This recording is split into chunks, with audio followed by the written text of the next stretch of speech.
Olá, hoje vamos mergulhar direto no capítulo 8 do Evangelho de Lucas.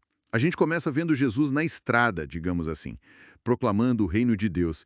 E um detalhe que chama a atenção logo de cara, não são só os 12 apóstolos com ele. Não mesmo. O texto menciona mulheres, né? Maria Madalena, Joana, Susana, e diz que elas o apoiavam com seus bens. Isso já mostra desde o início uma base de apoio bem diversificada para o ministério dele. Exato. É um ponto interessante para começar. E logo em seguida, Lucas já nos joga numa das parábolas mais famosas, né?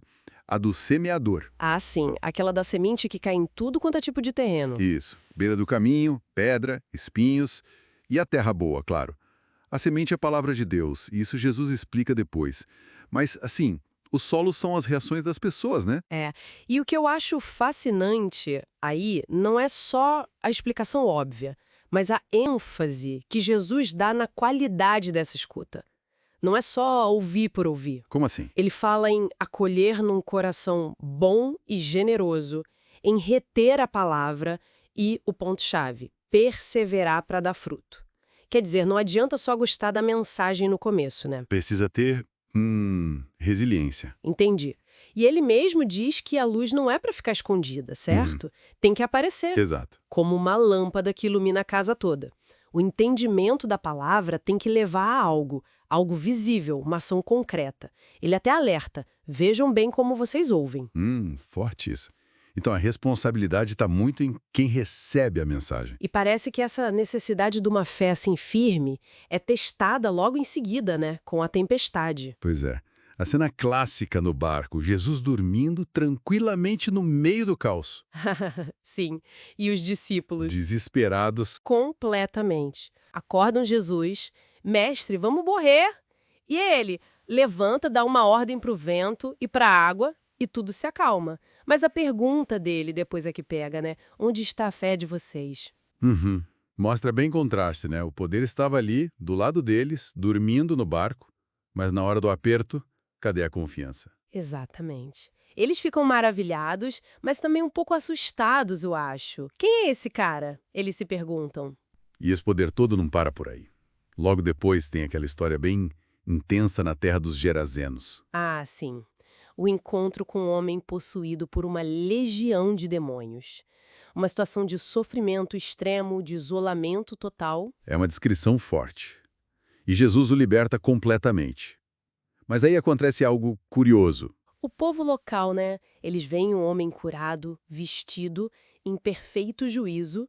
E o que eles fazem? Pedem para Jesus ir embora. Pois é.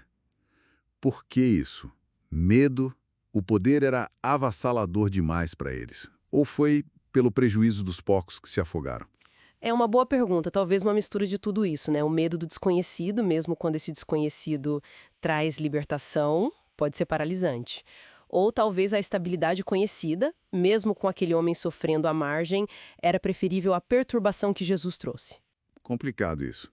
Mostra como as reações ao divino podem ser inesperadas. Mas olha, o homem curado queria seguir Jesus. E Jesus manda ele ficar e contar o que aconteceu.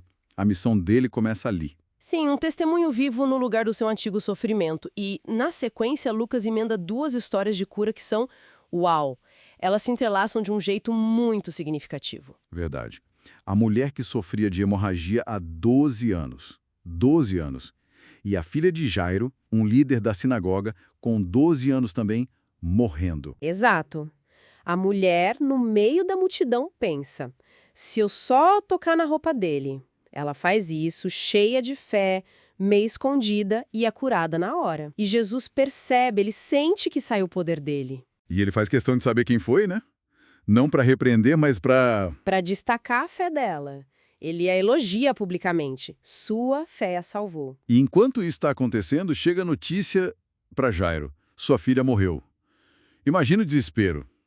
Total. Mas aí Jesus vira para ele e diz, não tenha medo, apenas creia. Que desafio, né? E contra a notícia da morte. E ele vai. Chega na casa, o pessoal já estava no lamento, e Jesus diz que ela está só dormindo. E ele a ressuscita.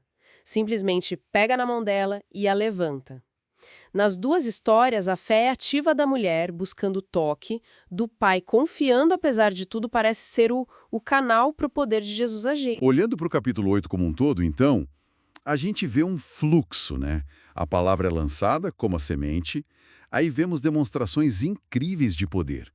Sobre a natureza, sobre forças espirituais, doenças, até a morte. Isso, mas o foco volta sempre para a reação humana.